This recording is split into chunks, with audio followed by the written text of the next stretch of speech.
સોમવાર 1 જૂન 2026 ઉપલી મેળીનું મનન. સાથી મુસાફરો. બાઇબલ વાંચન પ્રેરિતોના કૃત્ય 13મો અધ્યાય 44 થી 52 કલમ વાંચીશું.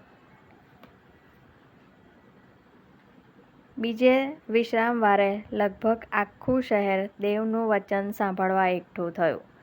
પણ લોકોની મેદની જોઈને યહૂદીઓને અદેખાઈ આવી અને તેઓએ પાઉલની કહેલી વાતોની વિરુદ્ધ બોલીને દુર્ભાષણ કર્યું.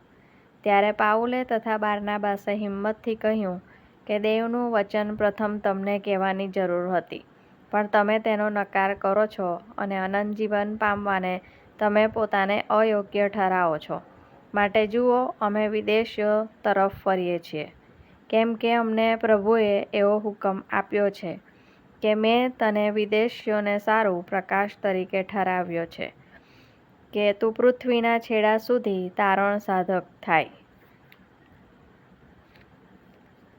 એ સાંભળીને વિદેશીઓએ ખુશ થઈને દેવનું વચન મહિમાવાન માન્યું અને અનંત જીવનને સારું જેટલા નિર્માણ થયેલા હતા તેટલાએ વિશ્વાસ કર્યો. તે આખા પ્રાંતમાં પ્રભુની વાત ફેલાઈ ગઈ. પણ યહૂદીઓએ ધાર્મિક તથા કુલીન બાઈઓને તથા શહેરના અધિકારીઓને ઉશ્કેરીને પાઉલ તથા બારનાબાસની સતાવણી કરાવી અને તેઓને પોતાની સરહદમાંથી કાઢી મૂક્યા. પણ તેઓ પોતાના પગની ધૂળ તેઓની વિરુદ્ધ ખંખેરીને ઇકોનિયા ગયા. શિષ્યો આનંદથી તથા પવિત્ર આત્માથી ભરપૂર હતા. આમેન. કેમ કે અમને પ્રભુએ એવો હુકમ આપ્યો છે કે મેં તને વિદેશીઓને સારું પ્રકાશ તરીકે ઠરાવ્યો છે કે તું પૃથ્વીના છેડા સુધી તારણ સાધક થાય.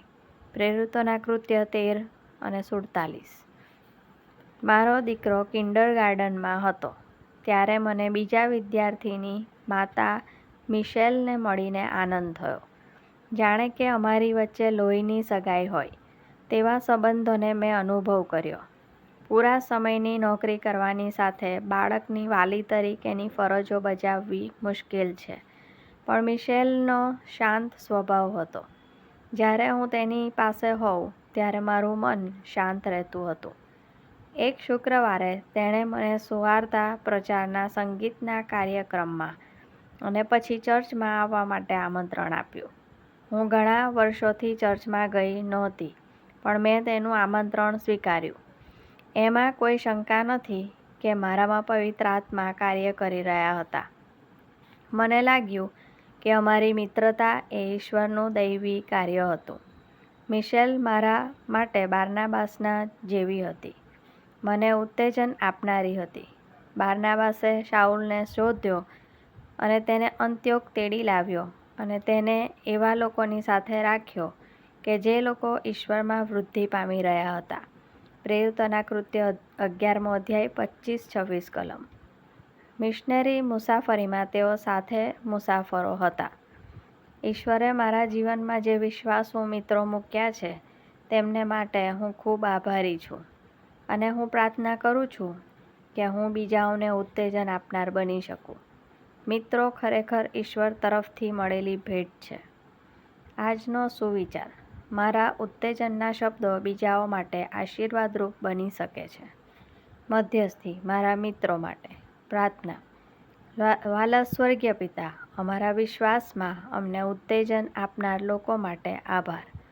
અમારા શબ્દો અને કાર્યો દ્વારા અમે બીજા લોકોમાં વિશ્વાસના બીજ રોપી શકીએ તેને માટે અમને મદદ કરો. પ્રભુ ઈસુના નામમાં અમે પ્રાર્થના કરીએ છીએ.